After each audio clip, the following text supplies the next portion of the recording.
A 4-year-old girl keeps pointing insistently at her mother's coffin until someone calls the police and her father is arrested. Before we dive into the story, drop a comment below and tell us where you're watching from. Enjoy the journey. It was a morning like no other in the quiet town of Glenview, a peaceful place nestled in the hills where everyone knew each other, and the rhythms of daily life were gentle and predictable. Yet today, something heavy hung in the air. The day began with a chill, both in the weather and in the hearts of the people who lived there. The streets were still, but a low murmur of whispers started to travel from house to house, as though the town was holding its breath. In the middle of it all, inside a small, modest home, stood a scene of unspeakable sorrow. The living room was dimly lit, with sunlight filtering through drawn curtains. In the center of the room, a wooden coffin sat on a raised platform, surrounded by a cluster of flowers that seemed out of place amidst the sorrow. The mourners had already left. There were no more tears, no more words. All except one. 4-year-old. Emma stood in front of the coffin, her tiny hand outstretched, pointing directly at the dark wooden lid. Her big brown eyes, usually filled with innocence, now held a peculiar intensity. She said nothing, only the finger, rigid and unwavering, pointing to the coffin, to her mother. Her father, Brian, stood motionless nearby, his eyes hollow, his face pale. His grief was as silent as Emma's gesture, yet something about him felt wrong. His eyes flicked nervously to his daughter's pointed finger, but he said nothing. He hadn't spoken a word since that morning. "Emma, sweetheart," Brian said, his voice cracking. "It's not real. She's not coming back." But Emma didn't flinch. Her finger remained in place, relentless. Somewhere outside, the sound of sirens approached, muffled at first, growing louder with each passing second. Brian didn't hear them, or maybe he did, but his mind was too clouded to notice. "Come on, sweetie, let's sit down," he said, his voice strained, trying to break the silence. But Emma didn't move. She simply kept pointing. The silence stretched, thick and suffocating, until the door opened with a creak and 2 police officers entered. They had been summoned after a tip from a concerned neighbor. Emma's pointed finger had been noticed, and so had Brian's odd behavior in the days that followed. But the officers didn't speak right away. They simply stood in the doorway, watching. The room felt colder. "You need to come with us, Brian," one of the officers said quietly, his tone cold but professional. "We need to ask you some questions." Brian stiffened. He knew this moment had arrived even before the sirens. He was trapped in a world of silent accusations, and Emma was still pointing. Emma's eyes flicked briefly toward the officers, then returned to the coffin. And for the first time, she whispered, "Daddy did it." Brian's knees buckled and his face drained of what little color remained. The officers exchanged a glance. Before the scene could unfold any further, the officer who had spoken stepped forward. "We're going to have to arrest you, Brian," he said. "It's standard procedure. We'll sort it out later." Brian's mouth went dry. His mind raced and he tried to process the whirlwind of emotions: grief, fear, guilt. His baby girl had just pointed the finger at him, but it wasn't a game. It wasn't a misunderstanding. She knew. He took one last look at Emma, who was still standing there, her tiny hand outstretched.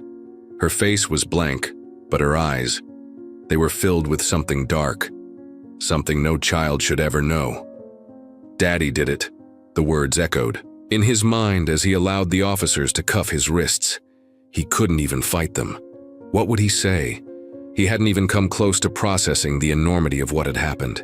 His wife, Emma's mother, was dead. And now his daughter had just pointed to him as the cause. The officers guided him toward the door, but he hesitated. "Emma, please," he said, his voice weak. "I didn't." But Emma wasn't listening. She was still staring at the coffin, still pointing, silent. The small house that once felt like home now seemed hollow. The air was thick with a tension so dense that it almost felt like you could touch it. The sound of Brian's heavy footsteps echoed as he was led out of the house by the officers, each step dragging him deeper into a nightmare he couldn't comprehend. Emma's words lingered in his mind like an insidious whisper. Daddy did it. How could she say that? What did she mean? There was no way. He hadn't done anything. He couldn't have. The officers led him down the front steps, their firm grip on his arms tightening as they maneuvered him to the police car parked at the curb. Brian's heart hammered in his chest, each beat louder than the last. He wanted to scream, to protest, to explain himself, but no words came. What could he say? How could he prove he hadn't done what his daughter, his own flesh and blood, seemed so certain of? The town of Glenview was small, and the residents, though kind, had a way of talking that could turn a whisper into a full-blown gossip storm. By the time Brian reached the car, he could already feel the eyes of the neighbors on him. He didn't even dare look up. It didn't matter anymore. The whispers would be there whether he faced them or not. The officer in the passenger seat glanced back at him as he was pushed into the rear of the squad car. This is just standard procedure, Brian. We're going to figure this out, but you need to understand your daughter's statement. It doesn't make sense. Statement? Brian barely recognized his own voice. It sounded hollow, far away. She's just a little girl. She doesn't know what she's saying. The officer nodded slowly, but his eyes didn't soften. People say a lot of things in moments like this, but kids often see things adults miss, especially when it comes to trauma. We'll get to the bottom of it. The car door slammed shut and the vehicle rumbled to life. As they drove away from the house, Brian's eyes kept darting to the rearview mirror. The house, the coffin. The little girl who had pointed at him as if it were the most natural thing in the world. It all felt like a bad dream. And yet, it was real. Emma had said it. The words couldn't be unsaid. And now they were hanging over him like a dark cloud. The police station was busy when they arrived, but Brian didn't notice anything around him. His thoughts were a storm of confusion and dread. He was led into an interrogation room, its walls painted a dull, lifeless gray. There were no windows, just a single flickering fluorescent light above. The officer who had arrested him sat across the table, his face impassive. Brian, I need you to tell me exactly what happened, he said, his voice clipped but not unkind. Everything. Brian stared at the table, his hands trembling. I don't know what to say. I don't even know how to explain this. He lifted his eyes to meet the officer's. I didn't do anything wrong. The officer raised an eyebrow. It's not about what you did or didn't do, Brian. It's about understanding what happened. Your daughter's statement, Emma didn't mean it, she's just a little girl. She was pointing at her mother's coffin. I think she's confused. She's been through so much and Brian's voice faltered, the words sticking in his throat. She lost her mom. She's just grieving. I've been trying to comfort her, trying to make sense of it all, but I never. He trailed off, unable to finish his thought. Was there any history of issues in the household? The officer's question was neutral, but Brian could hear the weight behind it. No, Brian answered quickly. No history. No fights. We were a family. His voice cracked as he spoke the word family, as if it were a distant memory, something he could no longer claim. The officer paused before continuing. We'll need to talk to your daughter, see what she knows. Maybe she saw something that could help us understand. Brian's heart sank. He was desperate for the truth to come out, for someone to believe him. Please, she's just a child. She doesn't understand. She didn't mean it. She's too young to know what she's saying. The officer nodded, but his expression was unreadable. We'll see. For now, just try to relax. You're not under arrest yet, but don't leave town.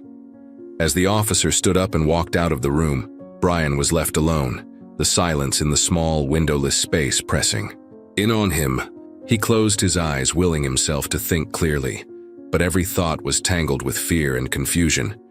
He hadn't done anything wrong, but Emma's words, the cold certainty in her tiny voice, kept echoing in his mind.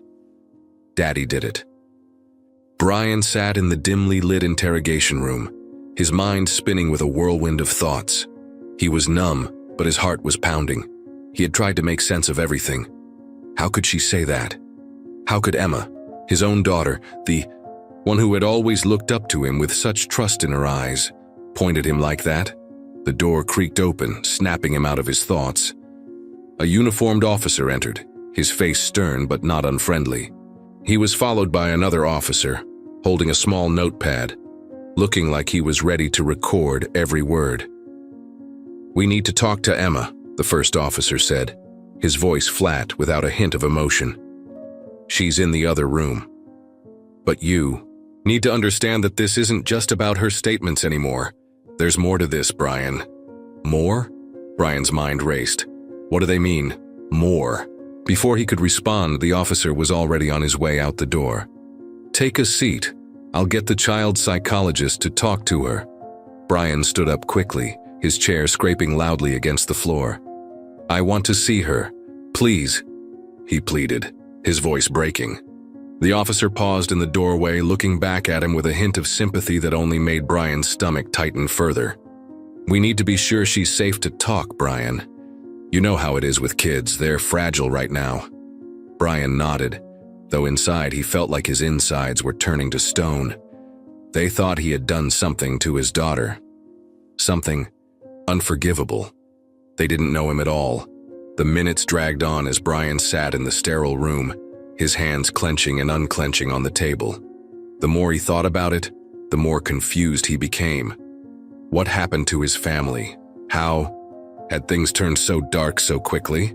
Then the door opened again. This time, it wasn't the officer, it was a woman. She looked to be in her early 40s with a calm, composed demeanor. Her dark brown hair was pulled back in a neat bun, and her eyes were sharp and focused, the way a professional's would be. She didn't say a word at first, but Brian could tell from the way she looked at him that she knew exactly what this was about. "Brian Stevens?" she asked softly. He nodded, his throat dry. "Yes, that's me. I'm Dr. Evelyn Carter. I'm the child psychologist. We're going to talk to your daughter now." Brian's chest tightened. "What's going to happen? Is she okay?" Dr. Carter's expression softened, but only slightly. "She's under a lot of stress right now, but she's safe. We'll take it slow. I can't promise that she'll say anything clear or helpful, but we'll see." Brian swallowed hard, nodding as he tried to force himself to remain calm. "Doctor," Carter stepped back, motioning for him to sit down again. "Please, wait here, I'll be back shortly." And then, just like that, she was gone.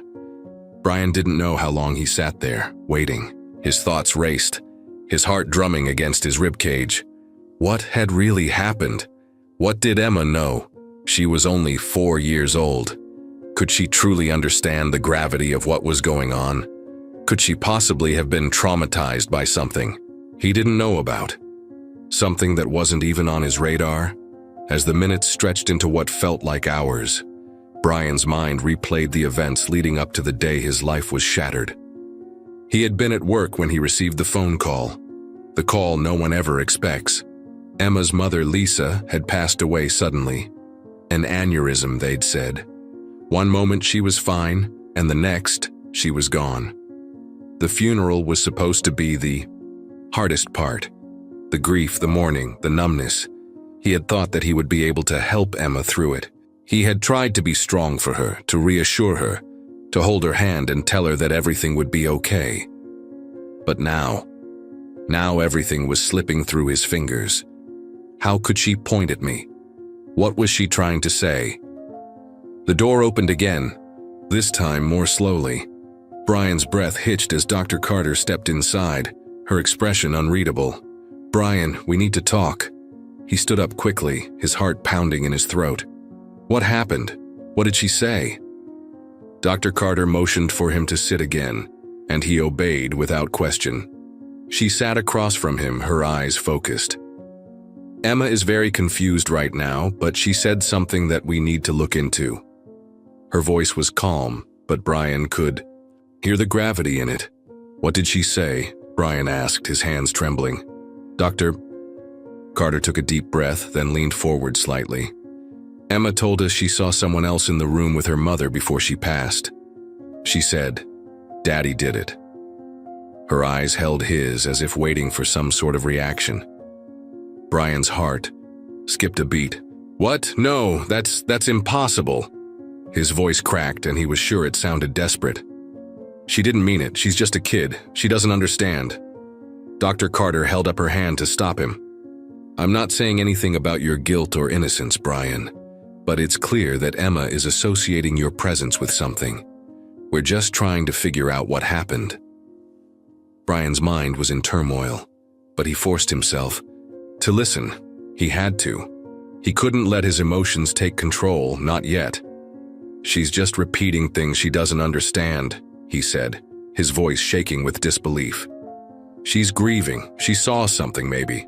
Maybe she saw me upset. Maybe she's confusing things."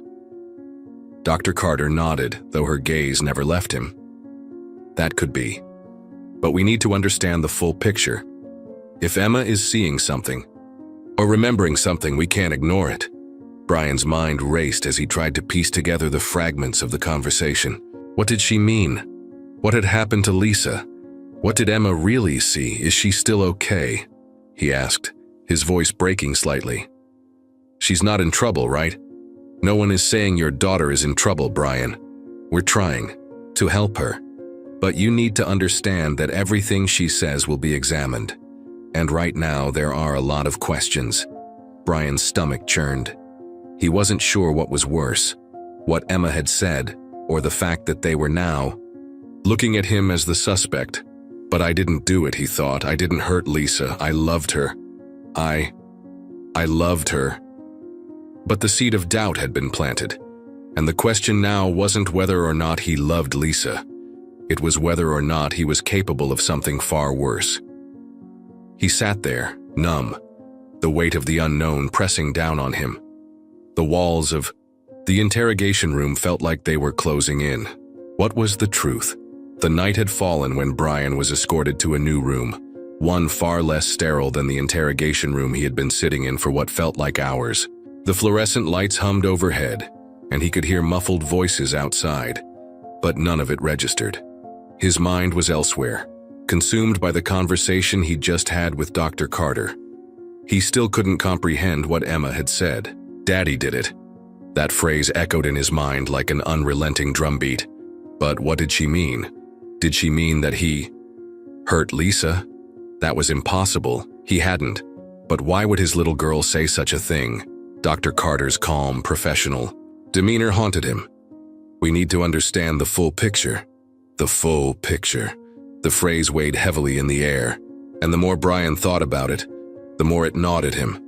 What had happened before Lisa passed? What had Emma seen? The door opened suddenly, breaking his thoughts. "Brian," came a voice from the doorway. He looked up to see Officer Harris. The officer had been the one who first took him into custody, earlier that evening. He had a stern face, but there was something else behind his eyes, something that Brian couldn't quite place. Brian stood up. "What now? Is Emma okay? Why am I still here?"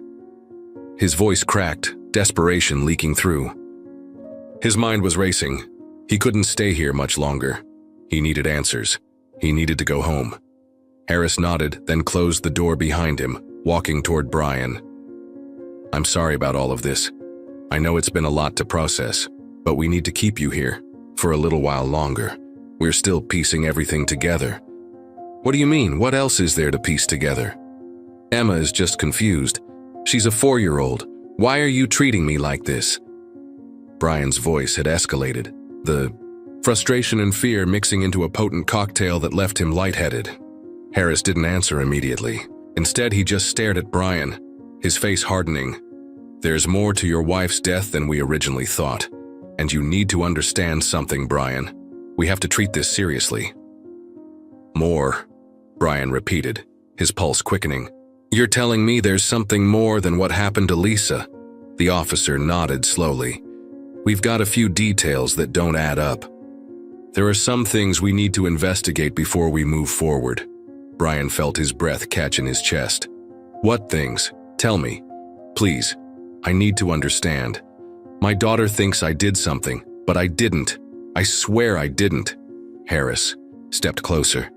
That's why we're keeping you here, Brian. The situation is more complicated than you think. You're not in any immediate danger, but I have to tell you something. His voice lowered and the weight of his words hung in the air. We found something at your house, something that could change everything. Brian's heart skipped a beat. What did you find? What are you talking about?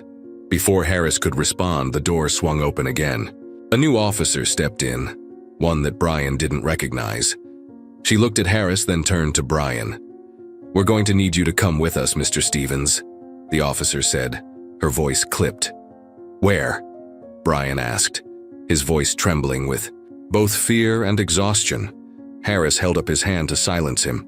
We're taking you to your house. We need you to come with us now. Brian stood, the room spinning for a moment as his head tried to process what was happening. His mind raced. What could they possibly have found in the house? What could be so important? The officers led him out of the interrogation room, and as they moved through the cold, quiet hallways, Brian couldn't help but wonder if his life was about to shatter further. What had he missed? What was everyone else seeing that he couldn't? Was there really something sinister hiding behind Emma's words? The drive to his house was tense. The only sounds were the quiet hum of the police car and the occasional creak of the tires over the wet pavement. Brian sat in the back seat, trying not to let his thoughts run wild. But it was impossible. Everything was slipping away from him. He had tried so hard to keep it together, for Emma's sake. After Lisa died, he had done everything he could think of to be strong for his daughter. They'd spent hours together, just the two of them, trying to hold on to something, anything, that would make this all feel real again. But now it seemed like his entire world was unraveling. His daughter, the one person he would do anything for, was now the one person who was pointing the finger at him. The car finally came to a stop in front of his house. The lights from the police vehicles illuminated the driveway, casting long shadows on the walls. Brian was told to stay in the car while the officers entered first. He obeyed, feeling an overwhelming sense of dread wash over him. Moments later, the officers returned. They didn't speak to him right away. Harris opened the door, his face pale, and motioned for Brian to follow him. When Brian stepped inside his house, the familiar smell of his living room made his chest tighten. It felt like everything here had been turned upside down. Where's Emma? He asked, his voice strained. She's at her aunt's house, Officer Harris replied, his tone colder now. We didn't want her here while we searched, but we've got some new information that we need to address. Brian was led to the kitchen. It was where it all started, the place where they had eaten their last meal together, where Lisa had collapsed without warning. The same kitchen, but it felt like a different world now. One of the officers had a small bag with him, and when he opened it, Brian's heart stopped. Inside were a few pieces of clothing. His mind screamed, "What is this?" "That's what we found," Harris said, his voice hardening. "These clothes weren't just left here by accident, and they're not Lisa's. They don't belong to anyone in your family." Brian blinked, trying to make sense of it. "What? What do you mean they don't belong to anyone in my family? Whose are they?" Harris didn't answer right away. He just looked at Brian with a strange, calculating gaze, and Brian knew something wasn't right. Suddenly, the room felt suffocating. Everything was pressing in on him. Who else had been in this house? The air in the house felt thick, oppressive, as if the walls were closing in around Brian. He couldn't take his eyes off the bag in Officer Harris's hands. The clothes, neatly folded, had a dark, foreboding quality to them. They didn't belong to anyone in his family. They didn't belong to anyone he recognized. "Whose are these?" Brian demanded, his voice trembling. "Why are you showing me this?" Harris remained silent for a moment, as if weighing his words carefully. "They were found in your wife's closet, Brian." Brian blinked, processing the officer's words. "What? No, that's impossible. These aren't mine or Lisa's. They must have been left here by mistake." Harris shook his head slowly. "These clothes are new, Brian. They're not old. And the most disturbing part? They're not from any store around here. We traced the tags and they don't match anything sold locally. Brian's mind spun. How could this be happening? His thoughts raced faster than he could process them. How could there be something else in this house that he had never seen before? He tried to focus, but the idea that someone other than his family, had been in their home, possibly in Lisa's closet, sent a chill down his spine. These could have just been left here by someone who came over, Brian stammered. But even as he said it, he knew it sounded weak, like a desperate attempt to make sense of the impossible. But Officer Harris didn't look convinced. We don't think so. These clothes look too new too, out of place, and there's something else. He paused, letting the silence sink in.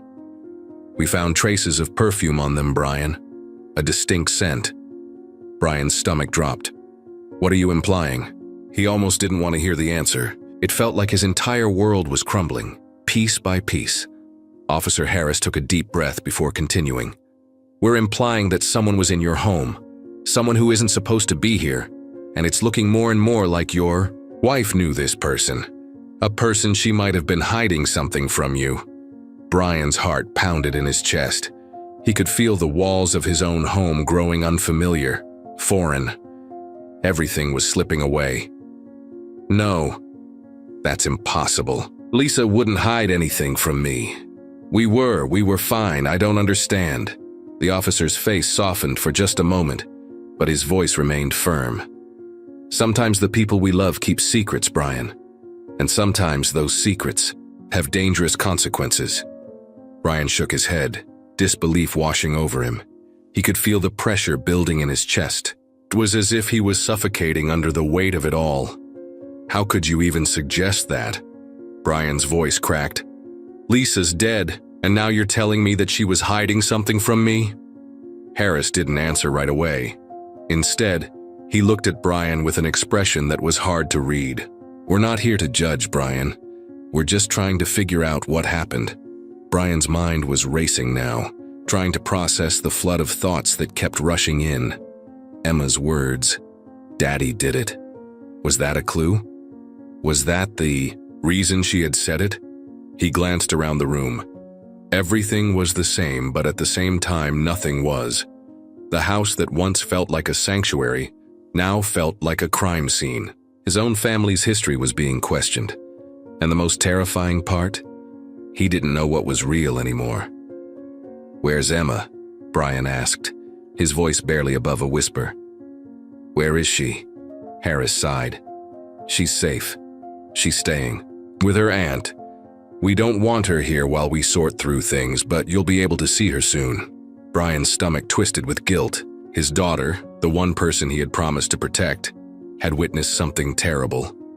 But what? The officer cleared his throat. There's one more thing we need to talk about. Brian froze. His heart hammered in his chest, and he braced himself for the worst. What else could there possibly be? He muttered, his voice full of anguish. Harris pulled out a small piece of paper from his jacket pocket. He unfolded it carefully, as if it was something fragile. He held it up for Brian to see.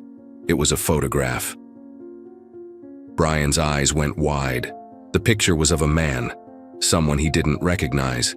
He looked to be in his late 30s, dark hair, and an intense gaze that sent a shiver down Brian's spine. Who is this? Brian asked, his voice low. This was found in Lisa's things. It's one of the first things we discovered when we searched the house, Harris explained. We've been trying to identify him, but we know one thing for sure, this man had been in your house. Brian stared at the photo, his mind racing. Who was this? And why was his picture in Lisa's possession? This doesn't make sense, Brian said, his voice rising. I don't know this man. Lisa would have told me if she was seeing someone else. We were happy. Why are you showing me this? Harris put the photo back into his jacket pocket, his expression unreadable.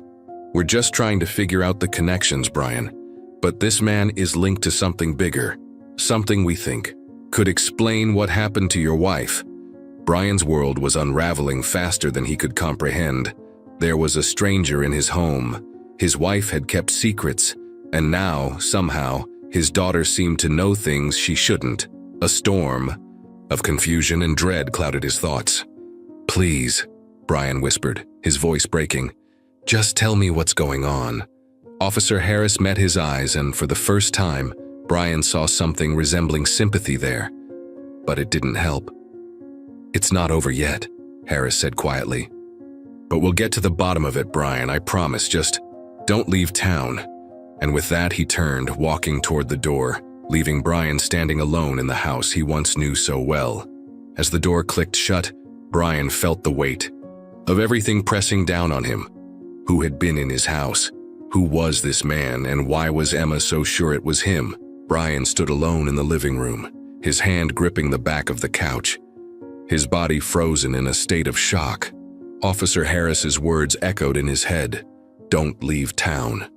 His mind couldn't fully process everything that had happened in the past few hours, but one thing was clear. His life, his world had shattered. The photo of the stranger, the clothes, Emma's cryptic words, the perfume, and the unanswered questions. It felt like pieces of a puzzle, yet none of them fit together. And the more Brian thought about it, the more he realized that there was something deeply wrong in every corner of his life. Something that had always been there, hidden in plain sight. He shook his head, trying to dispel the growing dread that enveloped him. Who was this man? What was his connection to Lisa? Just then, a sharp knock at the door pulled him from his thoughts. His heart skipped. It was late in the evening, and he hadn't been expecting anyone. Opening the door slowly, Brian found his sister-in-law, Megan, standing on the doorstep. Her face was pale, her eyes wide with concern. "Brian," Megan started, her voice shaking. "I'm so sorry, but I need to talk to you about Emma." Brian's heart sank. Emma, his daughter, the innocent little girl who had already seen too much. "What? About Emma?" His voice cracked, panic creeping into his tone. He stepped aside to let Megan in, closing the door behind her. "She's been asking about Lisa," Megan said softly, her gaze darting to the floor. "She keeps saying things that don't make sense, and she's been saying them to everyone, to the doctors, to the police, even to me." Brian's stomach twisted into knots. "What kinds of things?" Megan took a deep breath, as if steeling herself. "She said that Lisa wasn't really dead, that she was going to come back." Brian blinked. "What? That doesn't make any sense. She's 4 years old. She doesn't understand what happened. This is just her way of coping." But even as he spoke the words, he wasn't sure he believed them himself. "That's not all, Brian," Megan continued, her voice barely a whisper. "She also keeps saying that her mommy was sleeping." Megan looked up at Brian, her face full of worry. "Do you know what that means?" "She said it's the last thing Lisa told her before she died." Brian's mind reeled. Sleep? Was it possible that Emma knew something? Something that none of them understood? He felt a cold chill creeping up his spine. Could his daughter have known something about Lisa's death that no one else did? "Where is she now?" Brian asked urgently. Megan hesitated. "She's with the police. They're talking to her, trying to understand what she meant." She placed a hand on Brian's shoulder, looking into his eyes. "I think we both know that there's more going on here, Brian. There's something we're missing, something we haven't been told." Brian stared at Megan for a long moment, processing her words. He could see the fear in her eyes, the worry that mirrored his own. He had to protect Emma, but what if she knew something that could unlock the entire mystery of Lisa's death? "Do you think she's lying?" Brian asked, his voice low and uncertain. "No," Megan replied quickly, shaking her head. "I don't think she's lying. I think she's trying to make sense of something she doesn't understand. And I think we need to listen to her. She's trying to tell us something." Brian rubbed his temples, overwhelmed by the weight of it all. The mystery of Lisa's death had only deepened. First the stranger, then the strange clothes, and now Emma's disturbing words. Nothing made sense. But one thing was clear. He couldn't face this alone. He needed answers. "We're going to find out the truth, Megan. We'll figure out what happened I won't let this go. I need to know who killed Lisa and why. Megan nodded. I'll help you, Brian, but we have to be careful. The more we dig, the more dangerous it gets. Brian looked up at her, his eyes filled with determination. I don't care. I need to know the truth. For Emma. Suddenly, a knock at the door interrupted their conversation. Brian turned to see Officer Harris standing there once again, his expression grave. We need to talk, Harris said, his voice tight. Brian's heart raced. What now? The air was heavy, with the unspoken words hanging between Brian and Officer Harris as the officer stepped inside, his eyes scanning the room briefly before he closed the door behind him. Brian, we need to go over some things. Officer Harris began, his voice calm, yet there was an edge to it that made Brian's skin crawl. There's been a new development in the investigation. Brian swallowed hard, trying to suppress the growing, feeling that something was about to change. What could it be now? He glanced at Megan, who was standing by the window, her arms crossed tightly against her chest. She was watching Harris, her face an unreadable mask. New development? Brian repeated, his voice barely above a whisper. Harris nodded. Yes. We've found something that might change the direction of the case. Brian's pulse quickened. A clue? A witness? His mind raced with possibilities. I need to be clear with you, Brian, Officer Harris continued, his tone lowering as he pulled out a folder from under his arm. He opened it, sliding a photograph across the coffee table in front of Brian. This man was at the house the day Lisa died. Brian looked at the photograph. The man was familiar, but only vaguely.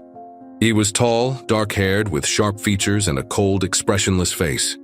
Brian felt his heart sink as he stared at the image. Who is he? Brian asked, his voice tight. We don't know yet, Harris replied. But what we do know is that this man was seen leaving the house just hours before Lisa was found. We've tracked him to a hotel not far from here. He checked in the same evening, under an alias. Brian's mind was reeling. An alias? A stranger in the house? It felt like the walls were closing in around him. His once peaceful life shattered into 1,000 fragmented pieces. He looked up at Harris, unable to hide the confusion in his eyes. What does this mean? Brian asked, trying to keep his voice steady. What does this guy have to do with my wife's death? Harris sighed, a tired, almost resigned look crossing his face. We're working on that, but there's something more you need to know. We've questioned several of the neighbors, and some of them heard strange noises the night before Lisa was found. Voices, things being moved around inside the house. Brian felt the blood drain from his face. His stomach twisted into knots as he tried to grasp the magnitude of what was being said. His mind spun back to the night before, his argument with Lisa, her strange behavior in the days leading up to her death. But he never imagined that someone could have been inside the house, someone who wasn't supposed to be there. I don't understand, Brian muttered, shaking his head. How could I not have known? Megan stepped forward, her voice quiet but steady. Brian, listen to me. What if this man was part of something bigger? Something you didn't know about? Maybe Lisa was involved in something she kept hidden from you. Brian turned to her, his heart sinking deeper. What do you mean, Megan? What could she possibly have been involved in? Megan looked at Officer Harris before turning back to Brian. I don't know, but this man, he looks familiar to me. I swear I've seen him before. It's like he was always around, lurking in the background. Brian felt a cold chill run down his spine. What was Megan implying? Was there something she knew that she hadn't told him? Harris seemed to sense the tension. He raised his hand, silencing the room. Let me finish, there's more. We've also found traces of a substance in the house, something unusual. We're still testing it, but it's a lead. It could explain a lot of things, but before we get too far ahead of ourselves, I need you to understand something. Brian's eyes locked onto Harris's. What is it? Harris's gaze was intense. Whatever this man's involvement is with your wife's death, it's not just about Lisa anymore. It's about you, Brian. It's about Emma. We believe you're in danger too. A shudder ran through Brian as those words landed. Danger. It felt surreal, like a nightmare from which he couldn't wake up. He looked over at Megan, but she was just as shocked, her lips trembling. Harris stood, his face hardening. I'm going to need your full cooperation, Brian. We need to move fast. The more you know, the more you'll be able to protect yourself. And your daughter, Brian nodded slowly, his hands trembling slightly. He didn't know what kind of danger he was facing, but he could feel it closing in, lurking in every shadow. For the first time, he realized that his fight wasn't just to uncover the truth about Lisa's death. It was to protect the only family he had left. He stood up, his voice firm. I'm in. I'll do whatever it takes. The tension in the room had shifted. What had started as a conversation about Lisa's death had now transformed into a race against time. A race Brian was no longer sure he was ready to run. He stood in front of Officer Harris and Megan, feeling a weight in his chest. His heart pounded faster than it should, and his mind struggled to keep up with the unfolding nightmare. Danger. That word still echoed in his ears. Harris had made it clear that there was more to the story than just a tragic loss. The sense of dread grew, stronger with every passing second. I'll cooperate, Brian repeated, but it felt almost like a mantra, something he had to say, but wasn't sure he fully understood the consequences of. He looked at Megan, who met his gaze with concern in her eyes. She had been quiet, watching the entire exchange between the officer and Brian, but now she spoke softly, almost as if she was testing the waters. Brian, Megan started, her voice tentative. We need to be careful. Whatever's going on with this man, this stranger, Lisa might have known more than we think. Her words hit Brian hard.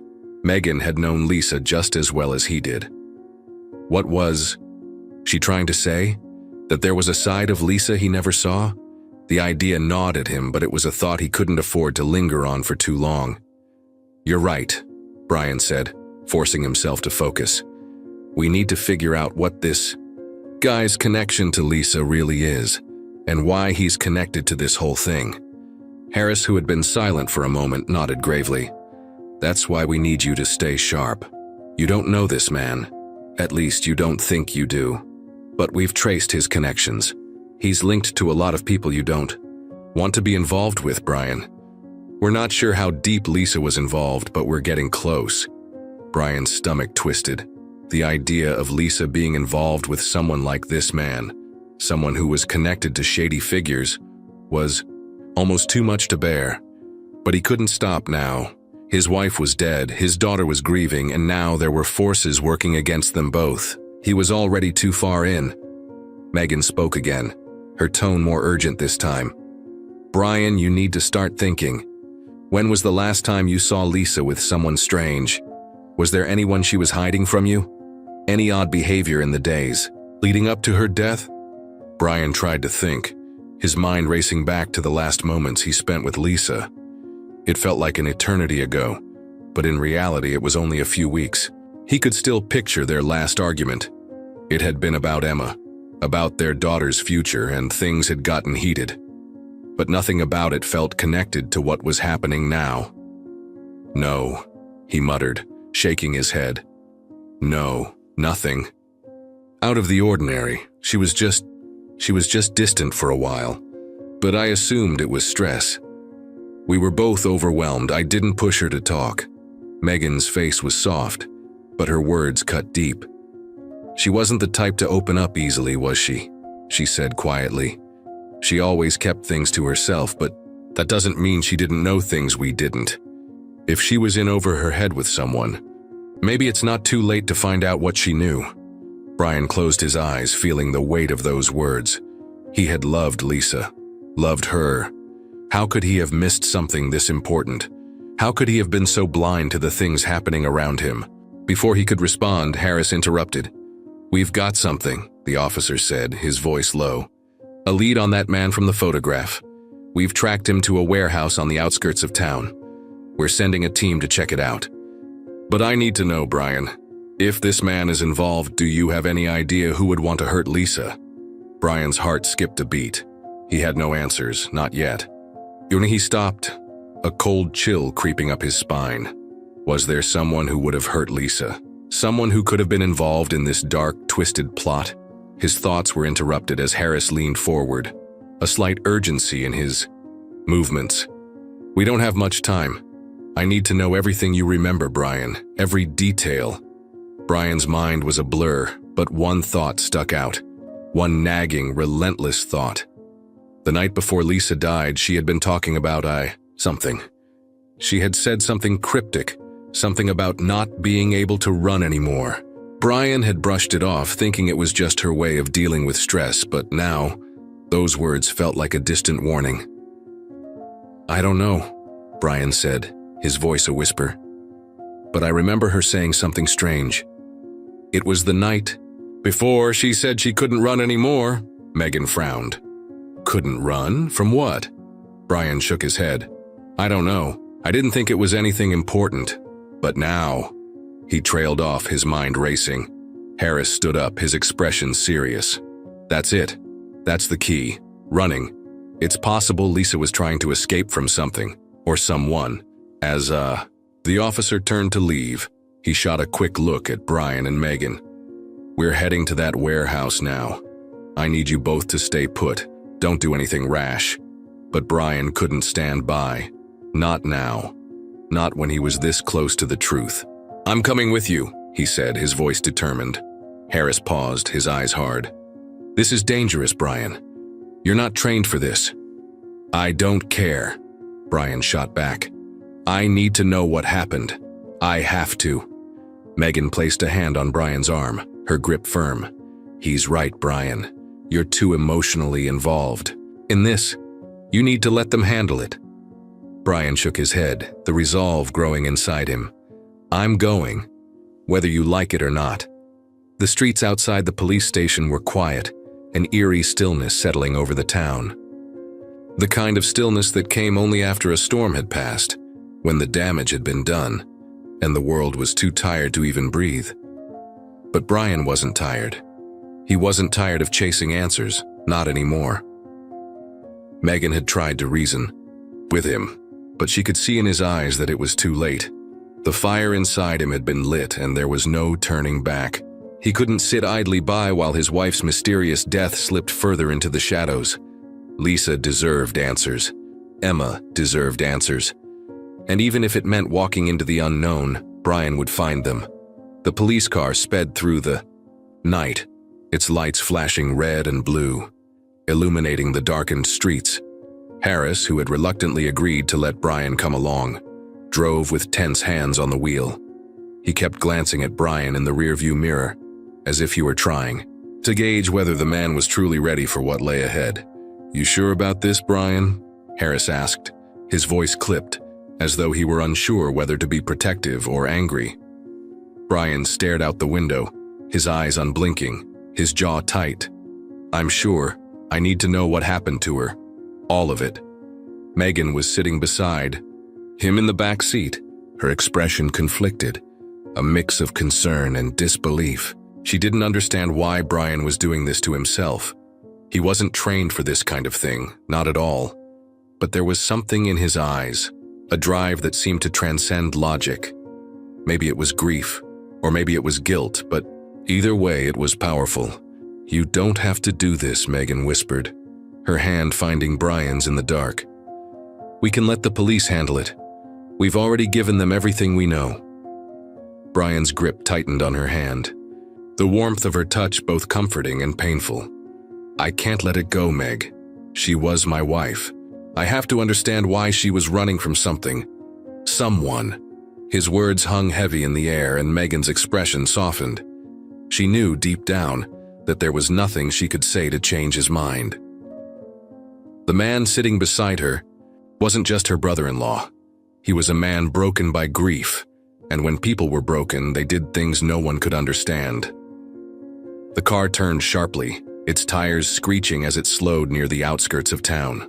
The lights from the city faded away, replaced by the desolate industrial landscape that marked the beginning of a different world.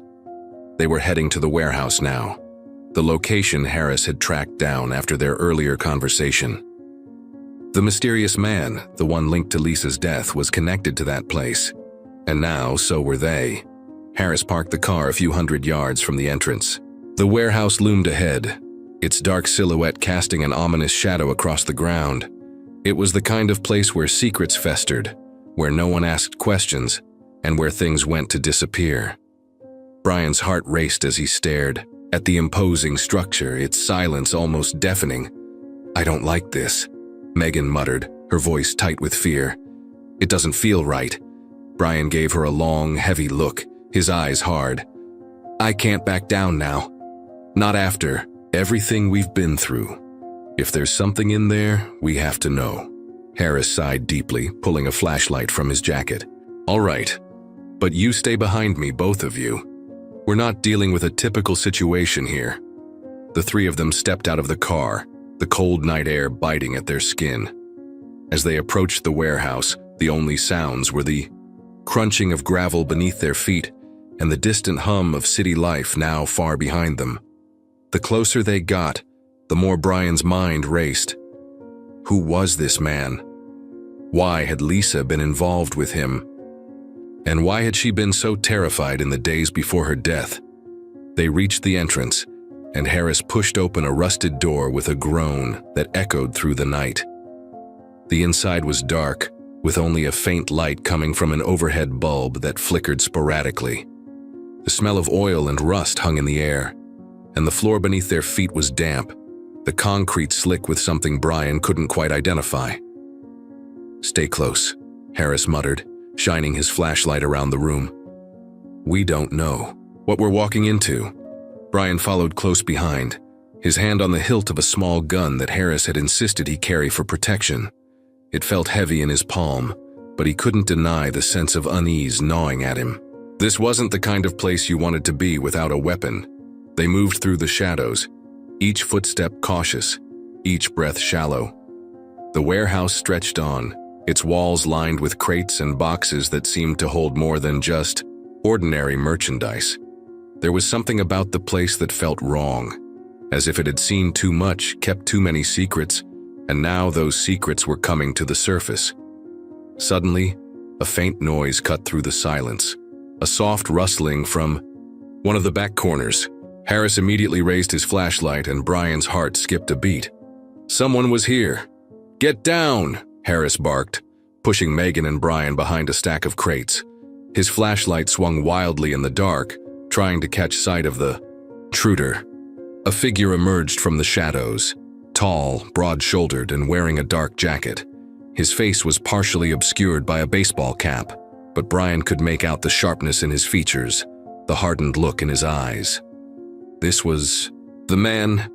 Before Brian could speak, the figure turned, his eyes locking with Harris's, and a smirk spread across his face. "Well, well, well," the man said, his voice low and dangerous. "You actually came." Brian's chest tightened as the man took a step forward, his hands slowly raised, as if daring them to make a move. Harris kept the flashlight trained on him, but it was clear that the situation was about to spiral out of control. "Who are you?" Brian demanded, stepping forward despite the pounding in his chest. "What did you do to my wife?" The man's grin only grew wider. "I didn't do anything, but your wife. She was involved in something far bigger than you know." Harris's eyes widened. "I thought you were dead." The man's lips curled in a cold smile. "Dead? No, just forgotten."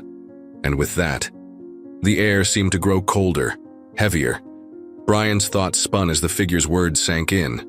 There were things about Lisa's life he hadn't known, things that were now far too dangerous to ignore.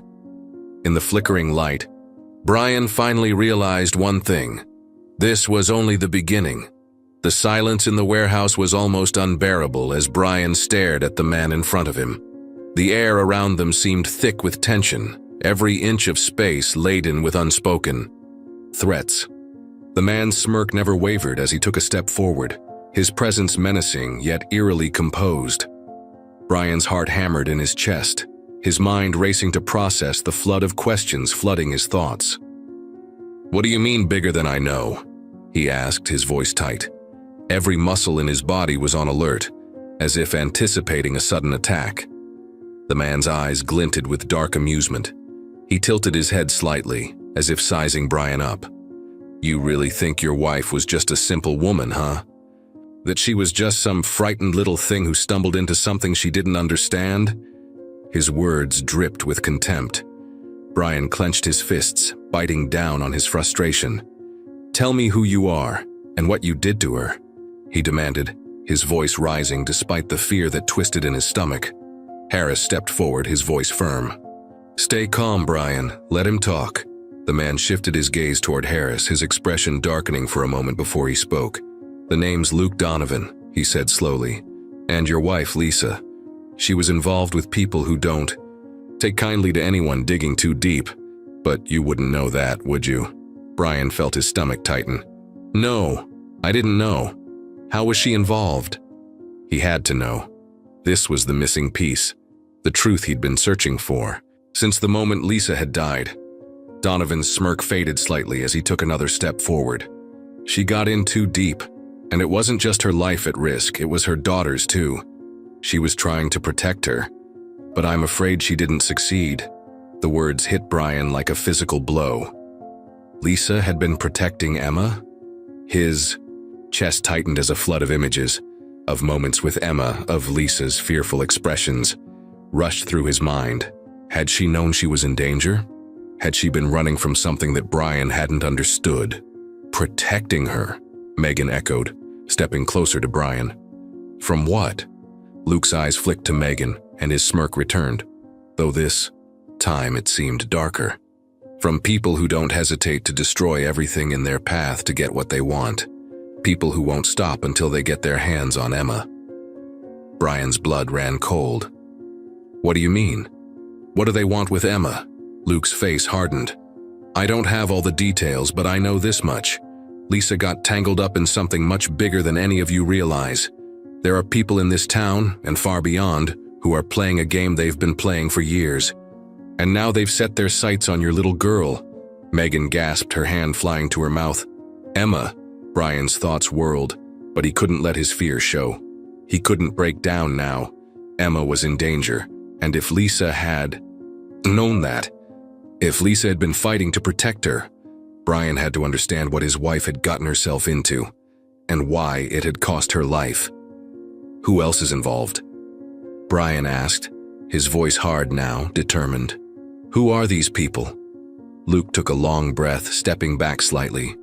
He seemed to consider his next words carefully, as if weighing whether it was worth saying more. The people you're dealing with aren't amateurs. They've been in the shadows for years, pulling strings, running operations. Lisa got too close. She found something she shouldn't have, and that's why she's dead. But why would they target Emma? Megan's voice was trembling, her face pale with fear. Luke's gaze softened ever so slightly, almost like he was pitying them. Emma's the key. She's the last piece they need to finish what they've started. If you want to keep her safe, you're going to have to step carefully, and I mean carefully. Brian's breath hitched and his hands clenched at his sides. Where is she now? Is she in danger right this minute? Luke's face darkened again, and he turned toward the shadows of the warehouse, as if contemplating something deep. I don't know exactly where she is now. But you should be asking yourself a much bigger question. Who is after her? Brian and Megan exchanged a look, one of unspoken dread and urgency. The pieces were falling into place, but they were far from understanding the full picture. You're saying we can't trust anyone? Megan whispered, her voice tight with fear. Luke nodded slowly. Not unless they've proven themselves trustworthy. And that's rare, even in my line of work. Brian's thoughts spun. The danger that had been just an abstract feeling now felt real. Too real. Emma, his sweet little niece, was now a pawn in a game of life and death. And the only thing standing between her and whatever darkness was lurking out there was him. Tell us what to do, Brian said, his voice low and full of purpose. What's our next step? Luke paused for a long moment, his gaze flickering between the two of them. First, you get out of here.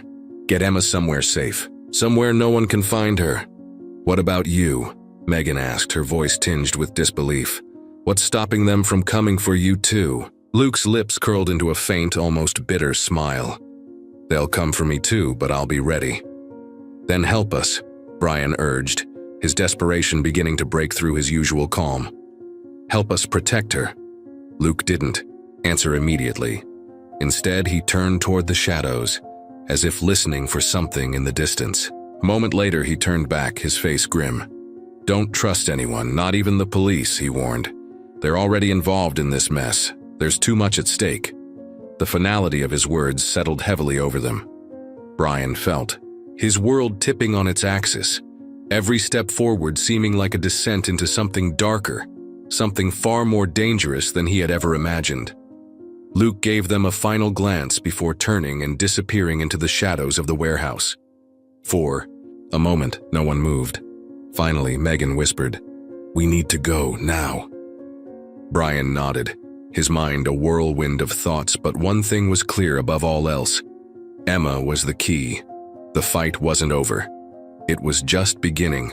The night had fallen, and the weight of Luke's words hung in the air like a thick fog. Brian and Megan sat in the car, staring into the dimly lit street ahead, both of them silent, each lost in their own thoughts. Emma. She was all that mattered now. The danger to her was real, and the last thing they wanted was to lose her too. Where do we even start? Megan finally spoke, her voice breaking the silence. She sounded exhausted, but her worry for Emma kept her wide-eyed and alert. Do we go to the police? Can we trust them? Brian turned the key in the ignition, the engine roaring, to life, but his mind was elsewhere. Luke says we can't trust anyone, he replied, his voice cold but underlined with fear. But we have no choice but to act fast. Megan's gaze was distant. I can't believe this is happening. I never thought Lisa was involved in something like this. Neither did I, Brian admitted, the weight of that truth heavy in his chest. But we have to focus. We need to get Emma safe, and I have no idea who we can rely on anymore. Can't just sit here doing nothing. Megan nodded slowly, biting her lip. Okay, so what now? Brian didn't answer immediately. His mind was spinning, trying to process everything he'd just heard. There was too much to absorb. Lisa had been involved in something dangerous, something that now put her daughter's life at risk. And the people behind it? They were ruthless. This wasn't just about a missing person anymore. This was a fight for survival. He glanced at Megan. First, we need to get to Emma, make sure she's still at the house. He paused. And we need to move her fast. If we stay in one place too long, they'll find us. And Luke, he's right, we can't trust the cops. Not yet. Megan's eyes widened. What about our families? Shouldn't we at least call them? No. Brian's voice was firm. If we tell anyone, we risk putting them in the crossfire. We can't afford that. Megan nodded, but there was a visible crack in her resolve. She was scared, and Brian couldn't blame her. He was scared too. But they had no time to waste. They needed to get Emma out of that house before whatever force was hunting them found her first. The drive to Emma's house felt like it took forever, but in reality it was just a few minutes. The city streets blurred as Brian's thoughts drifted back to Lisa. His wife had been a pillar of strength, loving and fiercely protective of Emma. Whatever secret she had uncovered, whatever dark truth had cost her life, he was determined to uncover it for Lisa and for Emma. When they pulled up in front of the house, everything seemed eerily quiet.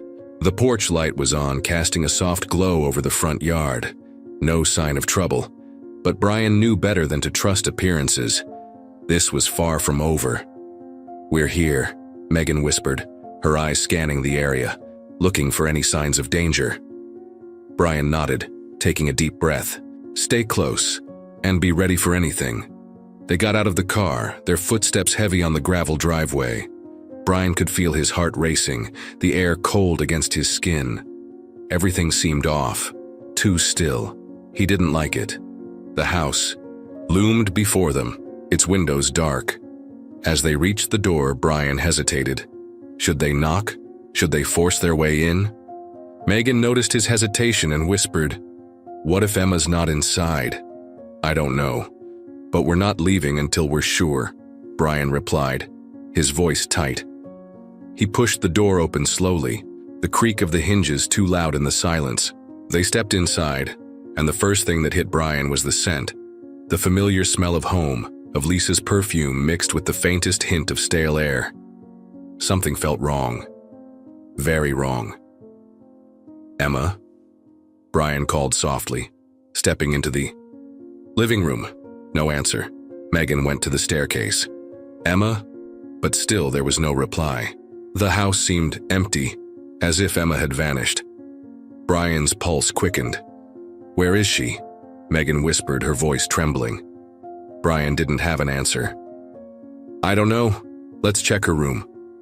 They made their way down the hallway, every creak of the floorboards amplifying the tension between them. Brian's mind raced. Could someone have taken Emma? Had she been moved? And if she had, where could she be? He reached for the door handle to Emma's room, his hand shaking. With a deep breath, he swung it open. The room was dark, but everything seemed in its place. The bed was neatly made, her favorite stuffed animals lined up on the shelf. Nothing was out of the ordinary, nothing except for one thing. The window was open. Brian's breath caught in his throat. No, no, no, no! He rushed over to the window, looking out into the night. It was dark out there, but there was a faint trail in the grass, footsteps leading away from the house. Megan stepped up behind him. Oh God, she's gone, isn't she? Brian swallowed, hard, staring at the trail of footsteps. His heart was pounding now, each beat driving him forward. We need to follow them, he said, voice strained. We need to find her, before it's too late. They ran out of the house, their feet pounding against the gravel driveway as they followed the trail. It led toward the woods behind the house, where the trees seemed to swallow the night whole. The darkness ahead of them seemed endless, and then, just as they neared the edge of the woods, Brian stopped dead in his tracks. There, just a few feet ahead of them, standing beneath the shadow of a tree, was Emma. Her small figure stood motionless, staring into the darkness, a blank expression on her face. Emma! Megan cried out, running toward her. But Emma didn't respond, she didn't even flinch. Brian's heart stopped. Something was terribly wrong. The tension in the air was suffocating as Brian and Megan entered the small, dimly lit apartment. The door shut behind them with a muffled click, and for a moment the silence was deafening. They hadn't spoken much since leaving the alley, each lost in their own thoughts, each grappling with the weight of the situation that seemed to be spiraling out of control. Megan collapsed onto the threadbare couch, running her hands through her hair, her eyes distant, lost in some dark place.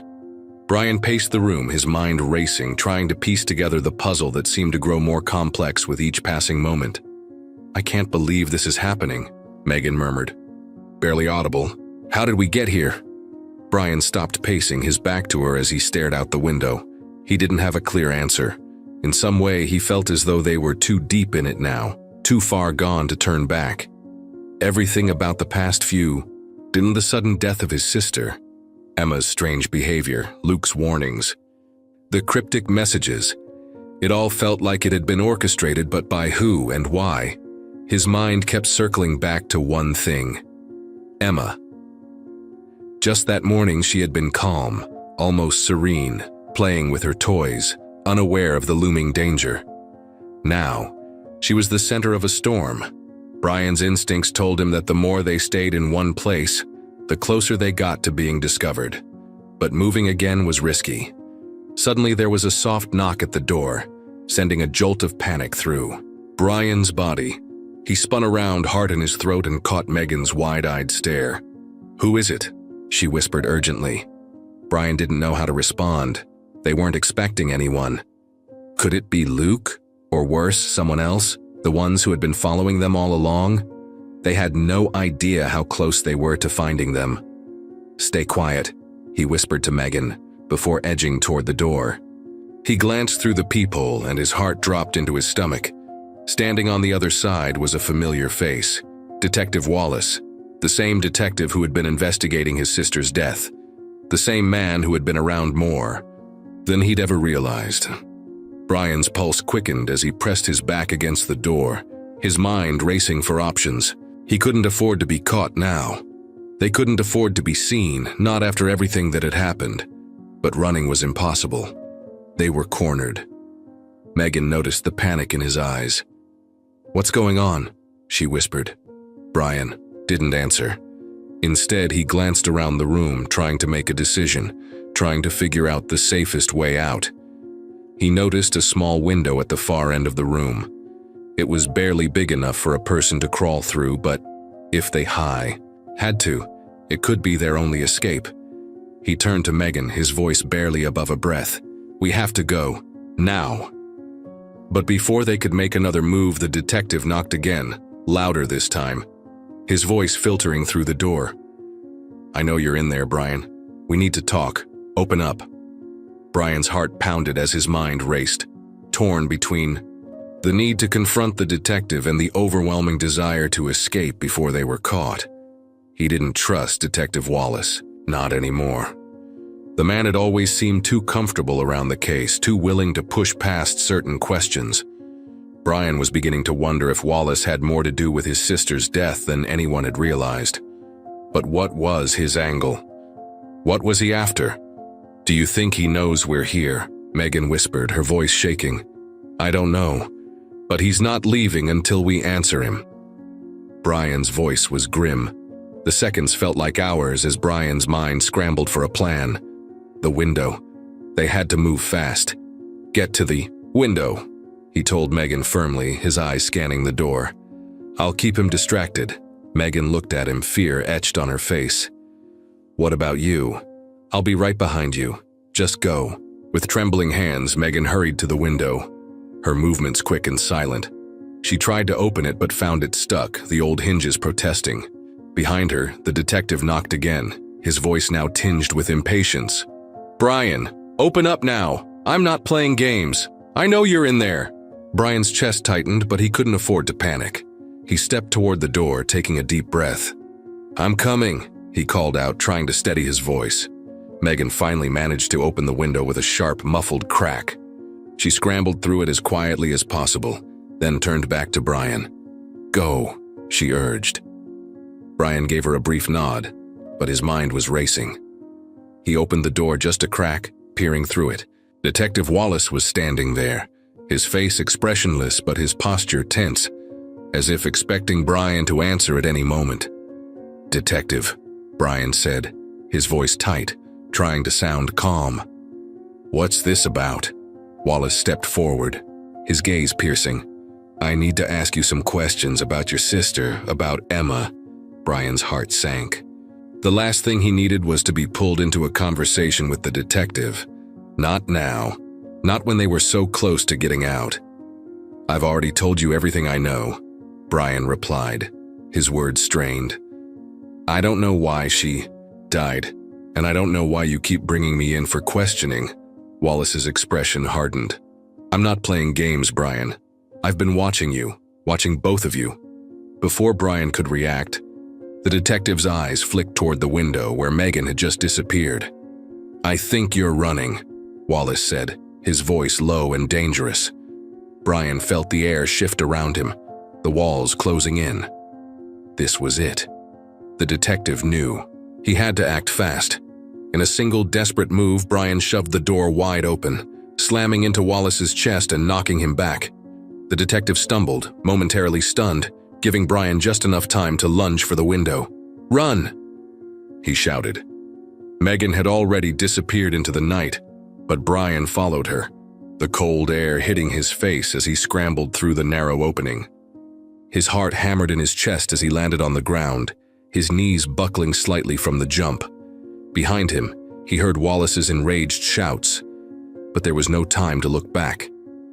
They had to get out. Now. The night was suffocating, as if the very air was conspiring against them. Brian barely had time to catch his breath before the sound of Detective Wallace's shouts echoed from the alley. Too close for comfort. He scrambled to his feet, his heart pounding in his chest like a drumbeat. Megan was already ahead of him, her silhouette barely visible in the dim streetlights as she ran toward the shadows. They had to move faster. Brian's legs burned as he sprinted after her, the fear of being caught propelling him forward, every step quicker than the last. The city streets, once familiar, now felt like a maze, full of hiding places and dangers lurking in the dark. He had never felt so vulnerable. "Megan!" he called out, his voice cracking with urgency. She didn't look back, didn't stop to wait. Megan had always been the brave one between them, but tonight the fear in her movements was palpable. The situation had escalated far beyond what either of them had anticipated. They weren't just running from the detective anymore. They were running from something much bigger, and whatever it was, they could feel its presence closing in around them. They ducked into an alleyway, the narrow walls seeming to press in on them as they slowed down to catch their breath. Megan's chest heaved, her face pale, but her eyes were wide with a mixture of determination and terror. "Do you think he saw us?" Megan whispered, her voice trembling as she peered cautiously over her shoulder. Brian shook his head, although doubt gnawed at him. He had no idea how much Wallace knew, but one thing was certain. The detective was onto them. He had to be. That gut-wrenching look in his eyes, the way he'd eyed the window. Brian's suspicions about Wallace were becoming harder to ignore. "We need to keep moving," Brian said, his voice low but firm. "If he catches up—" "I know," Megan interrupted. "But where do we go, Brian? Where can we hide?" Brian didn't have an answer for that. The world felt like it was closing in on them from all sides. He thought about Emma. She was still out there, alone, in that dark house, with no one but him to protect her. And the more he ran, the more the guilt grew. What if they couldn't get to her in time? What if they were already too late? "Megan," Brian began, his voice shaking. "We have to get Emma. She's the only reason we're running like this." "I know," Megan replied softly. "But we can't just charge. Back in there, Brian. If Wallace is involved, if anyone else is involved." She trailed off, her eyes dark with fear and uncertainty. It was clear that she was just as scared as he was, but there was a hardness to her expression too. The kind of resolve that had always kept her going in. "The hardest of times. You're right," Brian said, trying to pull himself together. "We need to think this through. We can't do anything rash." The sound of footsteps echoed down the alleyway, freezing both of them in place. Brian held his breath, eyes wide as he strained to hear. The footsteps grew louder, and the last thing he needed was for Detective Wallace to catch up with them now. His mind raced. What could they do? How could they get out of this? There was no easy answer. They had no allies, no safe place to turn. But as the footsteps neared, Brian's mind finally clicked into survival mode. He grabbed Megan's arm, pulling her deeper, into the alley, away from the main street, urging her to move faster. They came to a dead end. A brick wall stood in their way, but the alley kept curving to the left. It wasn't much of a choice, but it was all they had. They sprinted to the corner, where the alley split off into another narrow path, and hid behind a dumpster, holding their breath. The footsteps were now only a few feet away, too close for comfort. Brian's pulse hammered in his ears, and Megan's hand gripped his tightly, as though she was afraid he might slip away from her in the chaos. The seconds stretched into what felt like an eternity. But then, just as the sound of the footsteps reached its peak, they stopped. Brian held his breath, listening for any movement, any sign that the detective had spotted them. But nothing came. They waited in agonizing silence, the air thick with the smell of garbage and the distant hum of traffic. Time seemed to slow down, and Brian's thoughts swirled in a haze of confusion, fear, and dread. It was as if they were waiting for a storm to break, waiting for the inevitable crash. And then, just as Brian was about to peek around the dumpster, a new sound broke through the silence. It was distant at first, almost like a faint rumble in the ground, but it grew louder. A car. The sound of tires screeching against the pavement, racing toward them. "Brian," Megan whispered urgently, her voice tight. "What if it's him?" Brian didn't know what to think anymore. His entire world had turned upside down, and with it, the line between who to trust and who to fear was blurring. He waited. peeking out just enough to catch a glimpse of the car as it sped down the alley. It wasn't Wallace's car. It was a black SUV, sleek and professional looking, but it wasn't the same detective's car they'd seen earlier. Brian's heart dropped as the vehicle screeched to a halt just a few yards from where they were hiding. A door opened. Heavy footsteps approached. "Megan," Brian whispered fiercely, "we need to move, now!" He didn't know who was in the SUV, but there was no time to find out. They had no other choice but to run. With a final look at the car, Brian pulled Megan's arm, dragging her toward the far end of the alley. Their footsteps were silent, but their hearts were thundering in their chests as they darted from shadow to shadow. They had no idea where they were going, no plan, no way out. But one thing was clear: they couldn't stop. Whatever game they were caught in, whatever web of lies and danger they'd been pulled into, it was only going to get worse. But they couldn't stop now. There was too much at stake. They had to keep running. The morning light crept through the cracks in the boarded-up windows of the small hideout where Brian and Megan had taken refuge. They hadn't slept much, their way. Bodies exhausted, but their minds racing, unable to escape the darkness that had descended on their lives. The night's escape had brought no comfort, only a brief respite from the terrifying chase. The truth, however, was more elusive than ever. Megan sat across from Brian, staring at the floor as she absent-mindedly twisted a strand of hair around her finger. Her face was pale, her eyes rimmed with red from lack of sleep. The weight of everything that had happened pressed heavily on her shoulders, but there was a spark in her expression. Something fierce, something that hadn't been there before.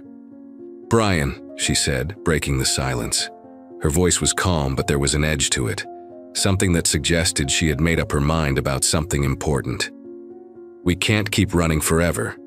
Brian looked up from where he had been staring out the window, his gaze distant, his mind still replaying the events of the previous night. The footsteps of the mysterious SUV echoed in his memory, the sound of the door slamming shut, the cold, indifferent shadows that had followed them. It felt as though every corner was being watched, every move they made tracked by someone who knew far more than they did. "You're right," he replied softly, his voice heavy with the burden of realization. "We can't outrun this. Not anymore." The revelation had been creeping up on them for days now, but only now did the full weight of their situation settle in. They had no allies, no sanctuary, no safe place to hide. Detective Wallace was a threat they could understand, but the black SUV, it had been a signal, a warning that they were in deeper than they had ever imagined. Megan's expression hardened. "I think it's time we confront him." Brian's heart skipped a beat. "Wallace? No." She shook her head, her voice resolute. "The one behind everything. Whoever is pulling the strings, Brian. It's not just Wallace. There's someone else, someone more dangerous." The realization hit him like a punch to the gut. The detective was just a puppet, a tool in a much larger game, and whoever was pulling the strings had been manipulating them from the start. But who? Before he could speak, Megan was already standing, pacing back and forth. "I've been thinking about this all night, about the look in Wallace's eyes when we left, the way he acted when we were questioned. He was too calm, too controlled." Brian's mind raced, turning over every interaction with the detective, every suspicious glance, every quiet moment when Wallace had seemed almost too eager to be of help. "You think Wallace is involved in something bigger? What if he's just trying to cover his own tracks?" Megan stopped pacing and looked directly at him. "No, Brian, I think he's scared. I think he's being threatened. I think he's afraid of whoever this is. Whoever is really behind all of this." Brian's gut twisted. He had always known that there was more to this than met the eye, but the idea that Wallace might be a pawn in something far darker than they could comprehend shook him to his core.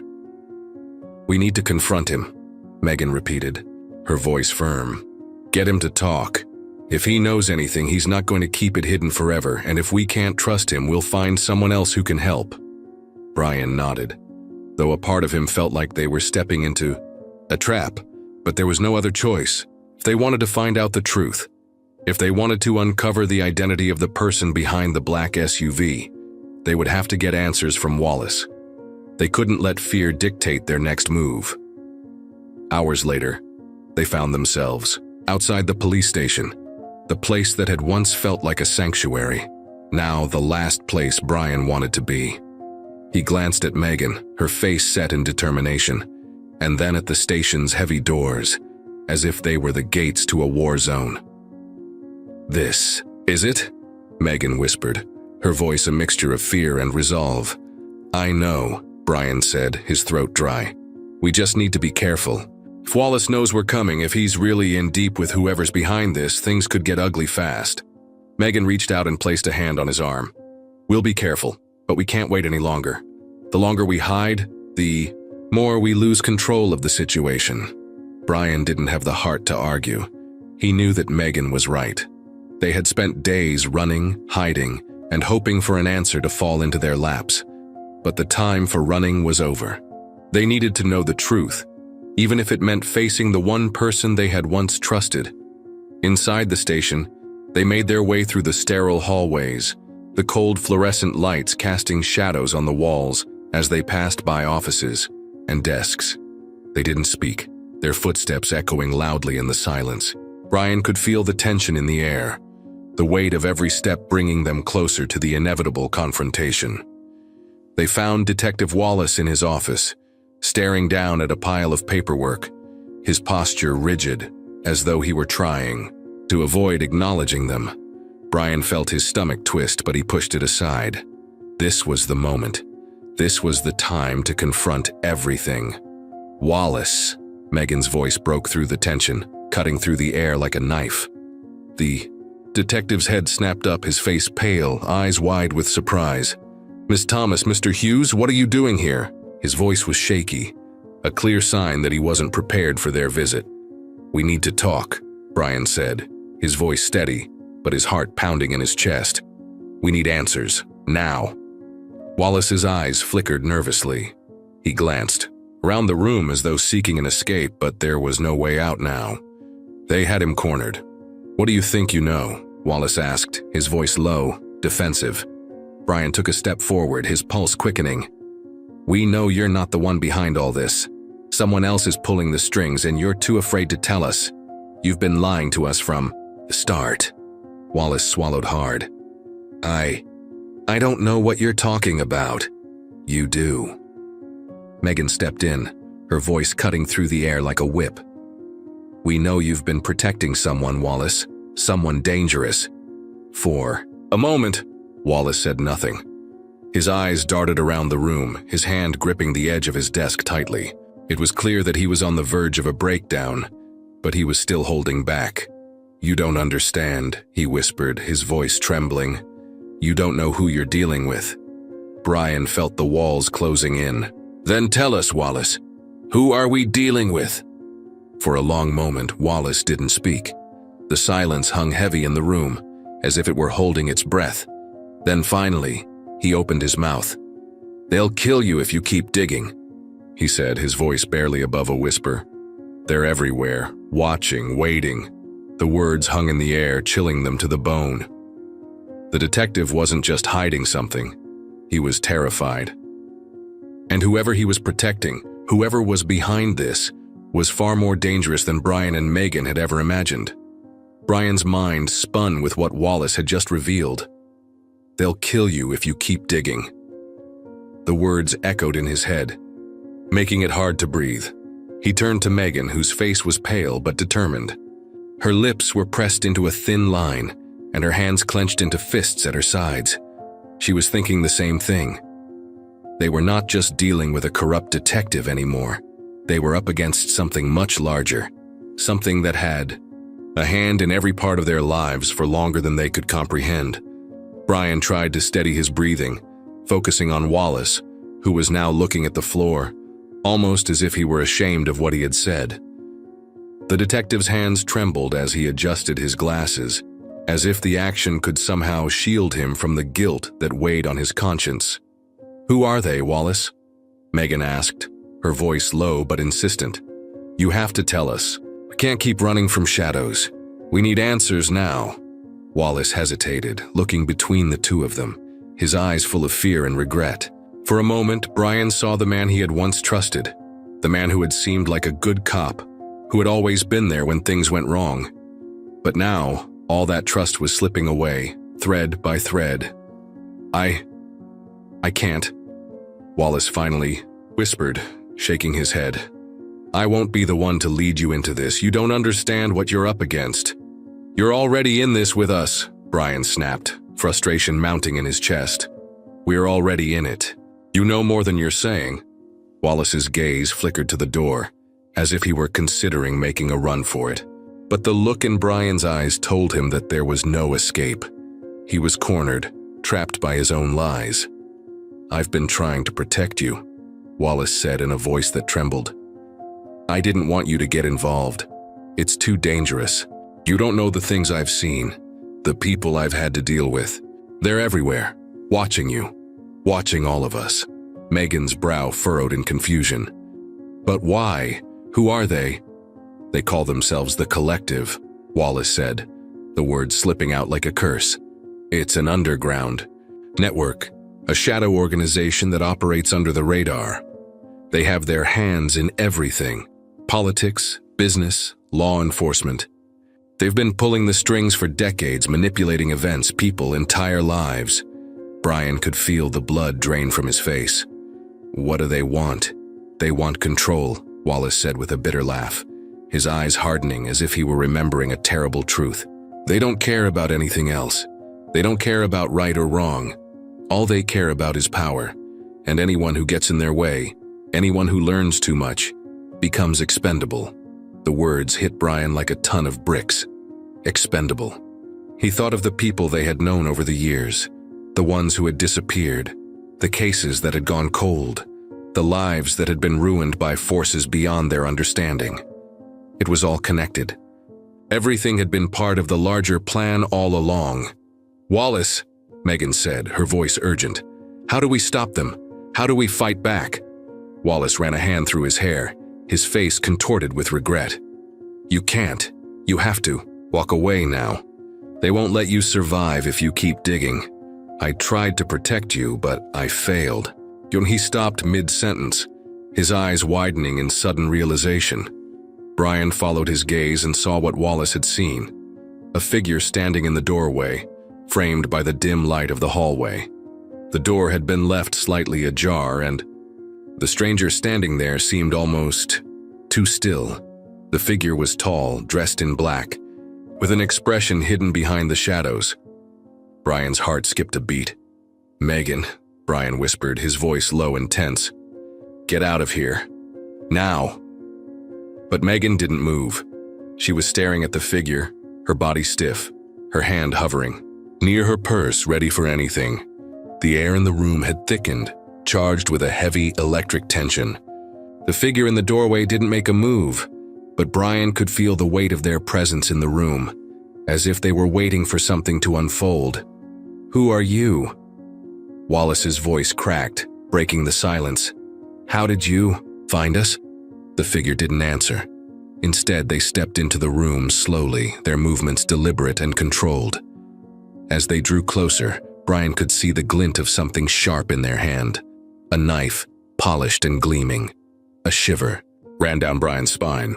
He didn't know who this person was, but he knew that they weren't here for a friendly conversation.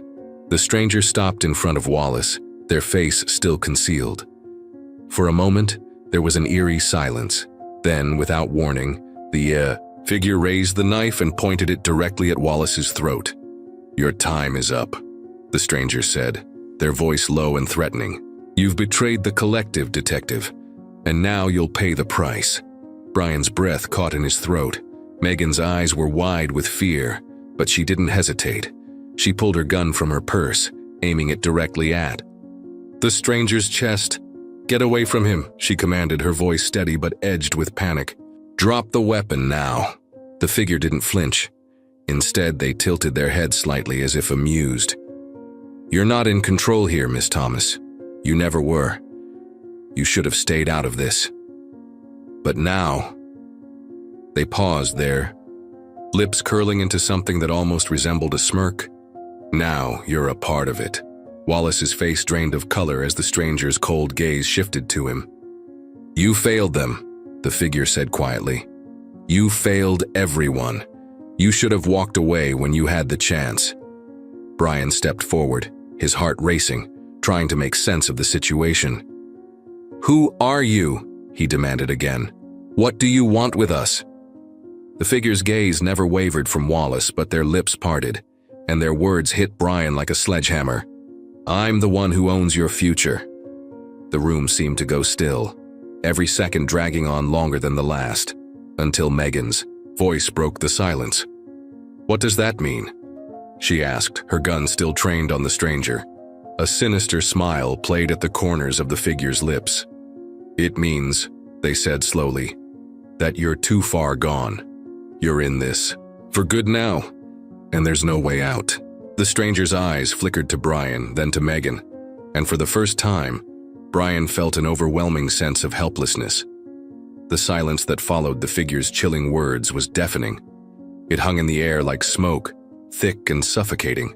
Brian's heart raced and his mind spun, trying to process what had just been said. "You're in this for good now." It was as though a heavy weight had settled in his chest, making it hard to breathe. Megan, still holding her gun with a steady hand, didn't flinch, but Brian could see the uncertainty in her eyes, the same uncertainty that he felt creeping into his own soul. They were not in control anymore. They were at the mercy of someone or something that they couldn't even comprehend. The figure in front of them didn't make a move. For a moment, it seemed like the entire world had stopped. There was no sound, no movement, just a quiet standoff. Megan's gun remained aimed at the stranger's chest, but her hands were beginning to shake. Brian's grip on his own thoughts tightened. He couldn't let fear take over now. "What do you want from us?" Brian finally managed, his voice strained, but firm. The stranger's lips curled into an almost imperceptible smile, as if they found Brian's question amusing. But there was something else in their eyes, something dark and implacable. "You've already given us what we need," they replied, their voice cold, their tone carrying an authority that sent a shiver down Brian's spine. "You don't get to ask questions anymore. You're already a part of the bigger picture." Brian's mind raced, trying to piece things together. The collective, the shadow organization. It had been pulling the strings in the background, manipulating lives, for decades. But who were these people? What did they want from him and Megan? "You don't get to decide what we're a part of," Megan said sharply, her eyes narrowing as she took a step forward. "We're not your pawns." For the first time, the stranger's gaze flickered, the briefest sign of amusement crossing their face. "Pawns?" they echoed almost mockingly. "No, you're far more valuable than that." Megan's breath hitched, her eyes narrowing as she took another step. "What do you mean by that?" The stranger took a slow, deliberate step toward Wallace, still frozen in place, the knife now pressing against his throat. "We've been watching all of you," the figure said, their voice dropping to a deadly whisper.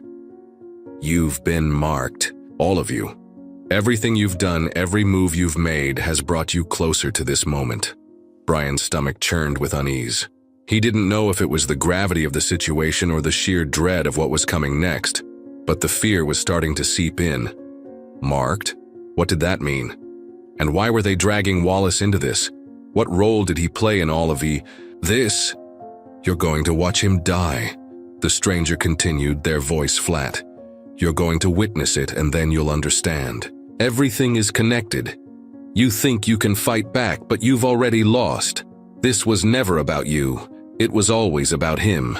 Wallace's eyes went wide with terror, his breathing shallow as the figure pressed the knife harder against his skin. He was paralyzed with fear, but Brian could see the pleading look in his eyes. He wanted out. He wanted to go back, to forget everything, to make things right. But there was no going back now. Brian's chest tightened with helplessness. He glanced at Megan, who was still holding her gun, but her eyes were frantic, scanning the room for an opening, for a way to save them. "Don't do it," Megan said, her voice steady, but with a hint of desperation. "We're not afraid of you." The figure's expression remained impassive. "It's not about fear, it's about fate, it's about power." You think you can escape it, but you can't. The game's already been set and you're just following the script. Megan's eyes flashed with a sudden realization. Wallace, she whispered, as if a piece of the puzzle had just fallen into place. You knew, didn't you? You've been a part of this from the beginning. You weren't trying to protect us. Wallace's eyes welled with tears.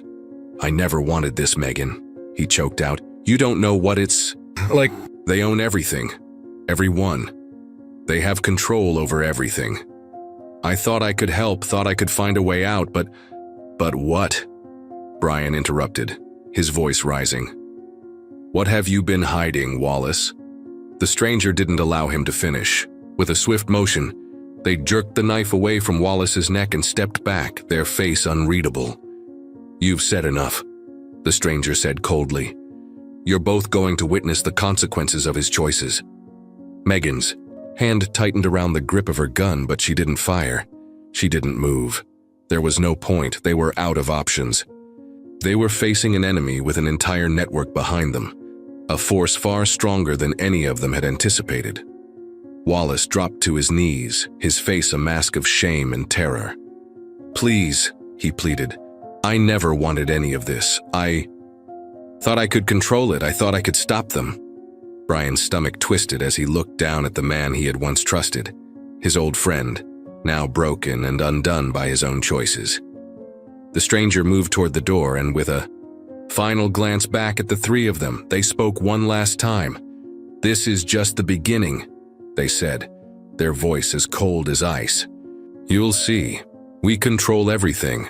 Every move, every step, there's no escaping us now. And with that, they vanished into the darkness, leaving the room heavy with the sound of Wallace's ragged breaths and the ominous weight of their words. Brian looked at Megan, and for the first time in a long while, he wasn't sure what to do next.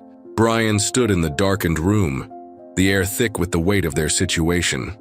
The silence after the stranger's departure was suffocating, broken only by Wallace's sobs and the distant sound of rain tapping against the windows.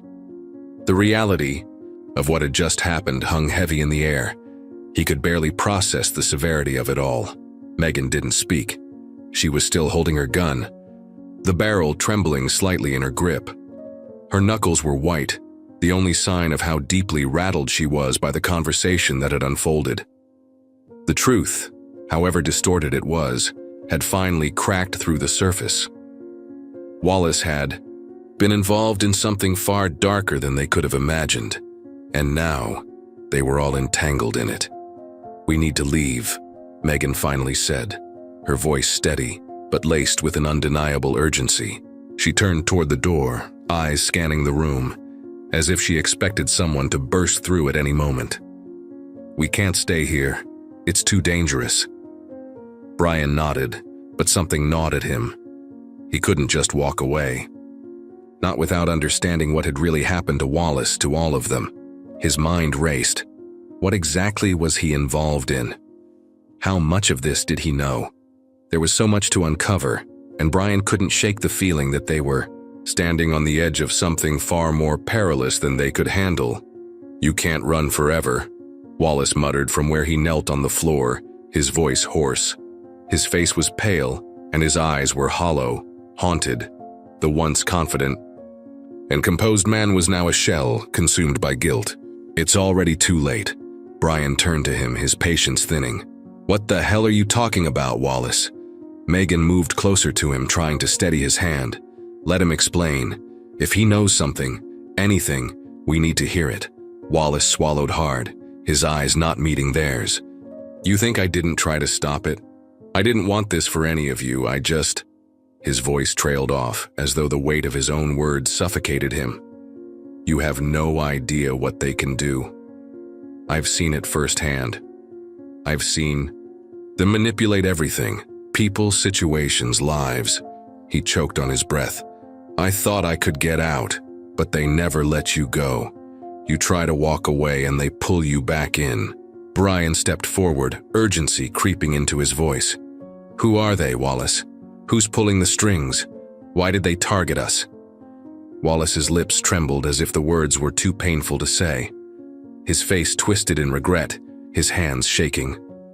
He glanced up, briefly meeting Brian's eyes. I don't know how much more I can say, but the collective, they have their hands in everything, and the only reason you're involved now is because of what you know about me. You were never supposed to find out. Brian's heart skipped a beat. The collective, he repeated, his voice low. What is that? What do they want with us? They want control, Wallace muttered. They always have. And now that you've seen us, now that you've learned too much, there's no going back. Megan's eyes narrowed. This isn't some organization pulling strings in the shadows, Wallace. These people, what do they want with us? The walls seemed to close in on them. It was as if the air itself had thickened, and Brian could feel the weight of something far larger than they could comprehend pushing down on them. The collective. The name itself felt like a sentence, a prison with no escape. Wallace was struggling to speak, but the words wouldn't come. His throat was tight with fear, and his body was trembling in the wake of everything he had tried to hide. We don't have time for this, Megan said, voice sharp. She grabbed Wallace by the arm, pulling him to his feet. We need answers now. The broken man winced at her touch, but allowed her to pull him up. You don't get it, Megan, he whispered, shaking his head. There's no escaping. The more you know, the more you're a part of this. They've been watching us for years. Watching me. They've always been a step ahead. You're already marked. It's only a matter of time before they find us. They know where we are. They know everything. Brian's mind raced. The terror in Wallace's eyes was no act. He had seen it, felt it. This wasn't just paranoia. This was real. A loud thud at the door snapped them back to reality. Megan's eyes widened in alarm. They're here. Brian felt his pulse quicken. His mind went into overdrive. There was no more time for questions. They had to leave. Now. He pulled Megan toward the window, his body moving instinctively. Go, we need to get out of here, fast. Wallace, who had frozen in place, looked around as if his world had just unraveled. It's too late, he whispered. They're everywhere, they know everything, you can't hide. But Brian wasn't listening anymore. He grabbed Megan's arm and dragged her toward the fire escape. The building felt as if it was closing in on them, as if it were a trap that had finally sprung shut. They didn't have time for answers, only survival. The creak of a door opening behind them sent a rush of adrenaline through Brian's veins. He glanced back for a split second, just in time to see the shadows move through the hall toward them. They were coming. They had to run. Megan's breath was shallow, her pulse pounding in her ears as they bolted down the fire escape. Behind them, the sound of footsteps grew louder, closer, the walls closing in as if the building itself were trying to swallow them whole. Brian didn't look back. There was no time. The rain lashed against the windows as Brian and Megan scrambled through the narrow alley, their breath coming in quick, ragged gasps. The fire escape had led them into an unknown street, one that twisted and turned like the labyrinth of secrets they were now caught in. Every shadow seemed to harbor a threat, every distant noise sending a ripple of panic through their bodies. Behind them, Wallace's voice echoed in the distance, a constant reminder of the gravity of their situation. You can't outrun them. He had yelled from the window before they descended, his words filled with fear and warning. They're everywhere, there's no escape. Brian didn't respond. He couldn't. His mind was focused on one thing only, getting Megan to safety. Whatever Wallace had revealed, whatever it was that the collective was capable of, it didn't matter. Not now. They were at a breaking point, and the only option left was to keep moving. Megan's hand was tight in his, but even with their escape plan in motion, she wasn't looking at him. Her eyes darted to every passing figure, every street corner, searching for any sign of pursuit. The fear in her gaze mirrored his own, but she masked it with a determination he hadn't seen before. We need to find somewhere to hide, Megan said, her voice low but urgent. Somewhere they won't think to look. Brian nodded, not trusting himself to speak. His mind was spinning with the fragments of what Wallace had said. The collective, an organization that had infiltrated every aspect of life, controlling events, manipulating people like pawns on a chessboard. It sounded impossible, surreal, but he had seen enough to know it was real, and now they were part of it. The thought hit him like a punch to the gut. What if they've been watching us for years? He had to get answers, but every answer only led to more questions. How deep does this go? They reached the end of the alley and paused, listening. For a moment, everything was still. The rain had softened, the city's hum barely audible in the distance. It was the calm before the storm. "Where now?" Megan asked, breaking the silence. Brian scanned the street ahead. They were in an unfamiliar part of town, grimy, desolate, a place that seemed abandoned. He had no idea where they were or how to escape, but he couldn't let panic take over. Not now. "We'll head for the old warehouse district," he said, his voice more confident than he felt. "It's the one place they won't expect." Megan gave him a skeptical look but didn't argue. She trusted him. She had to. As they started down the street, a flash of movement caught Brian's eye, a figure standing motionless at the far end of the block. Brian's heart skipped a beat. There was something unnerving about the way the figure stood. Its posture stiff, unmoving as if it were waiting for them. "Do you see that?" Megan whispered, her grip tightening on his hand. "I do," he answered, his voice barely audible. The figure didn't move. It just watched them, as if it were a sentinel waiting for them to make the next move. Brian's instincts screamed for him to run. He tugged Megan in the opposite direction, but as they turned, another figure appeared, blocking their path. Then, another and another, silently converging on them from all sides. His blood ran cold. They were surrounded. "Megan, we need to fight," Brian shouted, his mind racing. He didn't have a plan, but he couldn't let them capture them. Not now, not after everything. But Megan didn't respond. Her eyes were wide, her face pale with fear as she looked at the figures closing in around them. One of them stepped forward, tall, broad-shouldered with cold, empty eyes that seemed to pierce through the night. A man in a black suit, his face obscured by a mask. "The collective isn't finished with you," the man said, his voice a low, chilling whisper. Brian felt a surge of anger, of helplessness. He didn't want to go down without a fight. But in that moment, the reality of their situation hit him. The collective wasn't some vague organization, it was everywhere. They were everywhere. "We have to go," Megan said, her voice trembling as she tugged at his arm. But Brian wasn't listening. He couldn't. He wasn't going to give up without understanding what was happening. The only way out was to confront the truth. "Who are you?" he demanded, his voice rising. "What do you want with us?"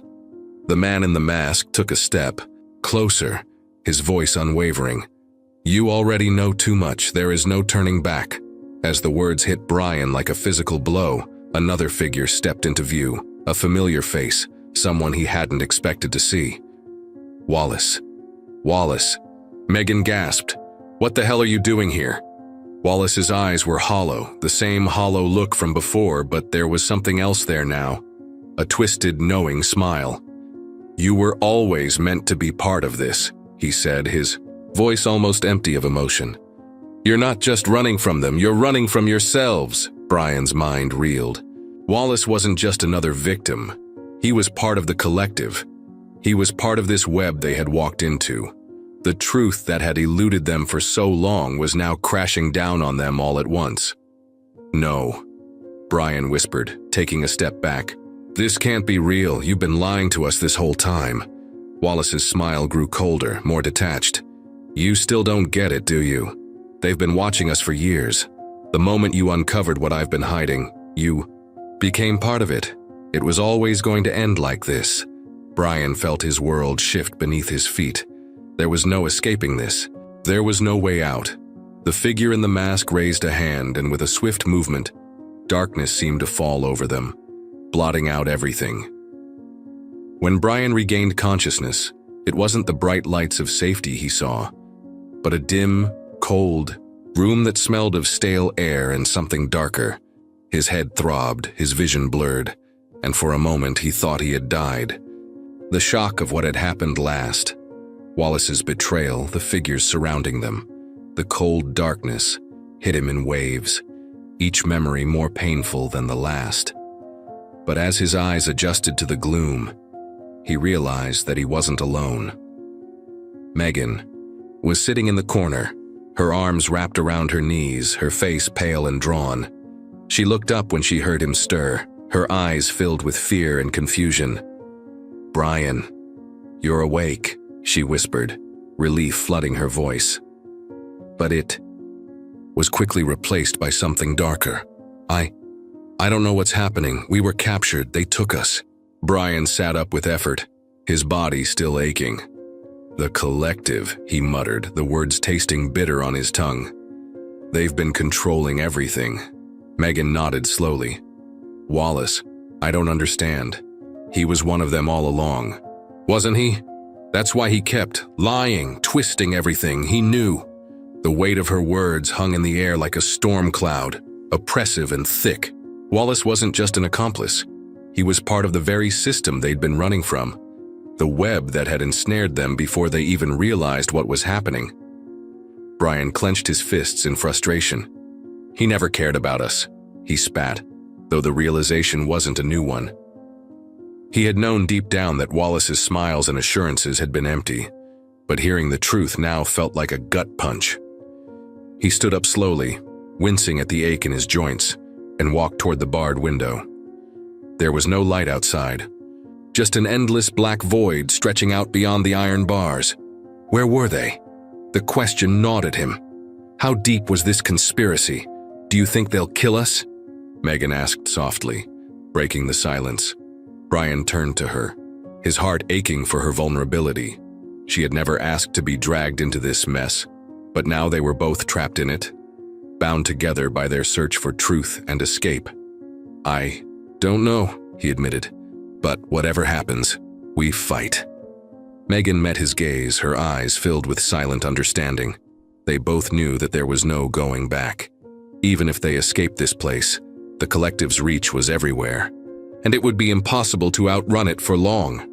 A cold, unfamiliar voice broke through their silence. "You won't escape." The voice was calm, collected, yet there was an unmistakable malice behind it. Brian and Megan turned in unison to see. The man from earlier, the one with the mask, standing in the doorway. His figure was shrouded in shadow, his expression unreadable. "The collective always wins," he continued, his voice devoid of emotion. "You were never meant to survive. Once you uncovered the truth, you sealed your fate." Brian's blood ran cold. "What do you mean? What truth?" The masked figure stepped forward, the click of his shoes echoing through the room. He was impossibly calm, as if he had no fear, no doubt in what he was saying. "The truth is that the world you know is a lie. The collective has been shaping reality for decades. Every choice, every major event has been manipulated. And now, you're part of the game." Megan took a step back, her voice trembling. "That's impossible. How can that be true?" The figure tilted his head slightly. "You already know. You've seen the signs. You felt the pull. It's in the air, in every conversation, every decision. You were chosen, Brian. You and Megan. You were always meant to be here to learn what you have learned." Brian's mind was spinning. He couldn't breathe. It was like the walls were closing in around him. "You mean to tell me none of this is real? We've been puppets this whole time?" The man nodded slowly. "Exactly. You and your little rebellion against Wallace? All part of the script. There was never any hope of escape, only the illusion of choice." Brian felt the world slipping away from him. How much of his life had been fabricated? How much of his suffering, his struggles, had been set in motion by unseen hands? A cold, bitter laugh escaped his lips. "Then why are you still here? Why not just end it?" "Because," the figure said, stepping closer, "there is still one thing you must understand." His voice dropped to a whisper, as if revealing some terrible secret. "You were never meant to uncover this, but you did, and now you're a liability." Brian's heart skipped a beat. "A liability?" he repeated, his voice thick with disbelief. "Yes, and the truth is, it's too late for you. You can't escape the game." The masked figure raised his hand, and in that moment Brian realized that their fate had already been sealed. Before he could react, a sharp, searing pain shot through his side. He gasped, clutching his abdomen as the world around him blurred. His legs buckled beneath him. "Megan," he whispered, his voice barely audible as the room spun. Through his foggy vision, he saw Megan's terrified face, heard her frantic cries, but everything felt like it was slipping away. Everything fades to black. When Brian awoke again, it was to the sound of familiar voices, voices filled with warmth and love. The pain was gone, replaced with an overwhelming sense of relief. His head cleared, and he realized in the depth of his soul that it was over. They had won. And as he opened his eyes, the last vestiges of his nightmare disappeared into nothingness. The storm had passed, the threat had been neutralized, and the truth, however painful, had been exposed. In that final moment, he realized that the greatest victory wasn't just survival, but the knowledge that the world could be rebuilt, that people could fight for truth, for justice, and they would never be silenced again.